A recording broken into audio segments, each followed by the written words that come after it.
So we've officially hit that part of the offseason where the news grinds down to a halt, Sundo.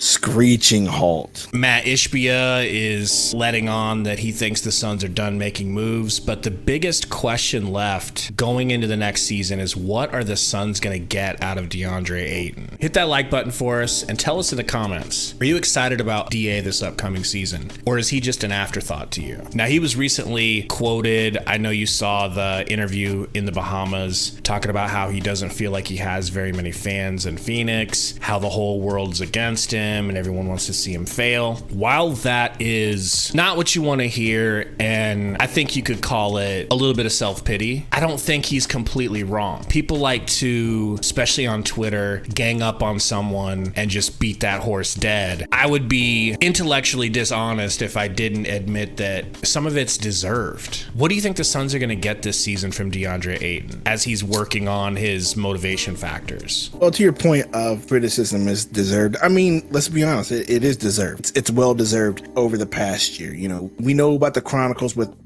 Monty Williams. We know that his relationship with Monty Williams started to deteriorate, you know, after that game 7 with the Mavericks where Monty said, you quit on us. And then he went through the whole negotiations of trying to get a max contract, and whoever you believe, whether it was Robert Sarver or Monty Williams who was against him getting that max contract, whoever you want to believe in that situation. Yeah, I mean, at the end of the day though, even going through all of that, even having all of that against you, at some point you got to be able to motivate yourself and play ball well. And we saw a lot of lazy, no effort from Deandre Ayton. You've seen it in like game 4 where he had no effort in getting that rebound. He just stood underneath the basket watching Joker just grab that rebound. And so us as fans have seen that effort over the past year and a half, 2 years, however long it's been. And there are a lot of fans that are done with him. Now, you and I are in the belief that he can turn it around. You and I have been in this man's corner without falter until this past series in the playoffs where me and you both started to say, you know what, we're over this guy. And even me and you had a heel turn on him, which is saying a lot. But here we are again talking about DA. Here we are again hearing about the Monty Williams Chronicles, and that piece came out. Here we are again hearing what James Jones has to say about him, about how they still believe in him. Here we are again with Frank Vogel saying the same thing. And so we have no choice but to wait and see. And I think with all of the positives behind him, I think we can get a return to the 2001 playoffs Deandre Ayton. I think we can get back to that. I think we can get back to an 18-10, 20-10 Deandre Ayton on a nightly basis. I truly do. That Ayton was a dog. If you add that Ayton to this roster, it's a nightmare for other teams. That Ayton was going toe-to-toe with Joker. Now, I think Joker got better last season, as improbable as that is.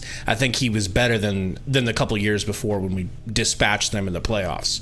But he went toe-to-toe with everybody. AD, Zubac. He was a blessing for this Suns team. Before they had all the star power that they do now, he was star power. I think back a little bit to my own quasi basketball career, and I was nowhere near talented as any of these guys, but I had some talent. But my issue was my coaches, my parents, my teachers always telling me how much potential I had, but I never could live up to it. And when I look deep inside at why, it was my own immaturity. And I see that in DA. He's a young man. He just looks like a mature man, but he is a young man, and he has incredible expectations on him because he was picked over Luka. That's never going away. I guess I'm just going back to that hope that this will be the year that he matures, as happens when you age. I feel like it's gotta happen sometime. Why not this season when he knows what's ahead of him? There is a potential title on the line for him this season, which means a payday, which means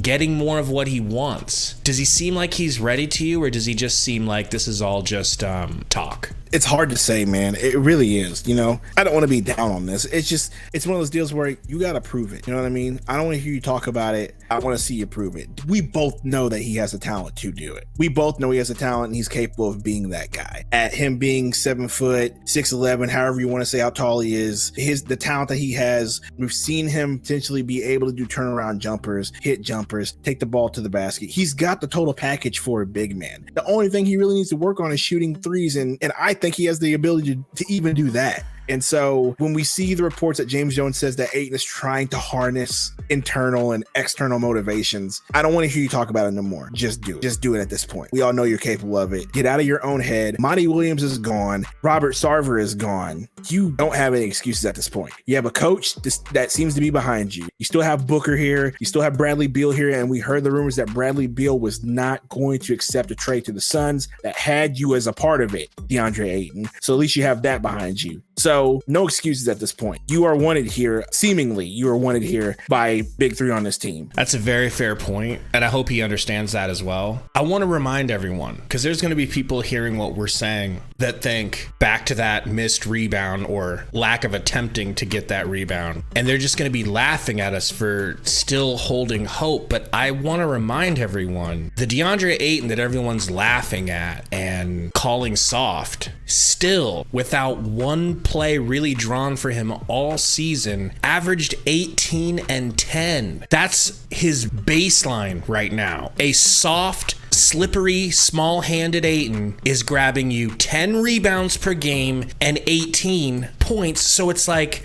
I do expect a bounce back season. And if we get anything better than 18 and 10, let's just say 20 and 11, that's a very healthy, strong stat line to pair with Beal, Book, and KD. Kidding. I mean, 18 and 10 should be done in his sleep moving forward, especially with what we've heard, especially with the way he's got a coach who's really going to utilize him as being the basically linchpin of the defense and in some ways even the offense, as far as being that big man, being that force down low. He's going to be used. He has a coach who believes in him. He has a system that is going to utilize him. So yeah, 18 and 10 should be in his sleep this season. He should be at least getting 22 a game, 11 rebounds, 20 a game, 11 rebounds easily. And I think he will. I mean, I know that we have a lot of mouths to feed. We have KD, we have Book, we got Beal, but I think Ayton can be a part of that. I think we could have a four-headed monster here. I think we will. I just don't think Ayton will be as loud as the other three. I think this year he will be sneaky and will average about 20 points a game, 10 rebounds. I think that is where it's going to be. The other thing I can think of that we should probably address is the disappointment that people feel that we need to bring in a coach that's going to quote unquote coddle him a little bit more, treat him with kid gloves more. People are upset. It shouldn't take that. It's like shoulda, woulda, right? If a frog had pockets sort of thing. It is what it is. He is the way he is. You either bend and conform to help him, or you try to force him into a square hole that he doesn't fit. And I think we got the right coach, Frank Vogel. I was at the gym hooping the other day, and my buddy told me, who's a Lakers fan, I asked him about Vogel. He said all he cares about is bigs. He wants to have 100 bigs on his roster.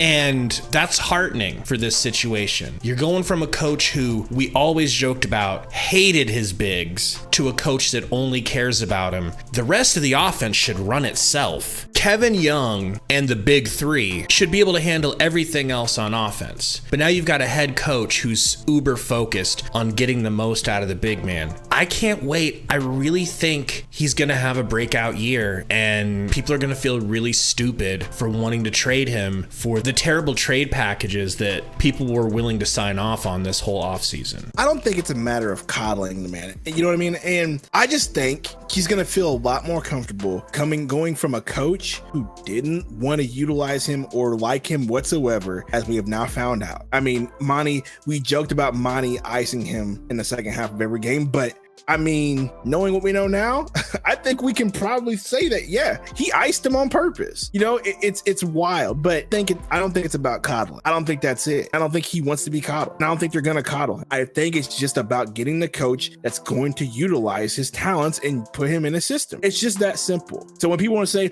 oh, why are you coddling him? No, we're not coddling him. They're not going to coddle him. They're going to treat him like a grown man, but they're also going to treat him with respect and dignity.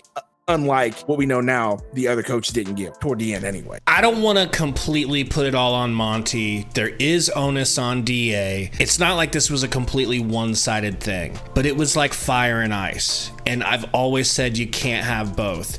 You either have to keep Monty or keep DA and get rid of the other. And this is how I wanted it. I wanted to keep the talent. Now that's backfired on people before. You think about Darren Williams getting Jerry Sloan up out of there in Utah and things like that, where you pick the player over the coach and it ends up not working out. I think this was the way to go. Keep the talent. Let that rigid coach go. Yeah, but that's a little bit different either. It's not like DA wanted him fired. I mean, he probably did, but that's speculation. But this was new owner coming in, looking at situation, seeing that coach didn't have it, seeing that coach didn't fit what he wanted to do, getting rid of coach, then keeping talent, and then adding a hell of a lot more talent when he got here, right? So, I mean, yes, DA is a bit at fault in the Monty Williams situation. We can agree on that. But as a head coach, it is your job to manage the talent. And he did a piss poor job at managing the talent. We have to just agree on that. He did a terrible job at managing his talent. He wanted to play his guys and his guys only when there were clearly more talented dudes on this roster at the time. That is not a good way to coach. Tell us what you guys think in the comments about DA's upcoming season. Are you willing to give him another chance? Are you still done with him? Thanks for hanging out. We'll see you guys next time.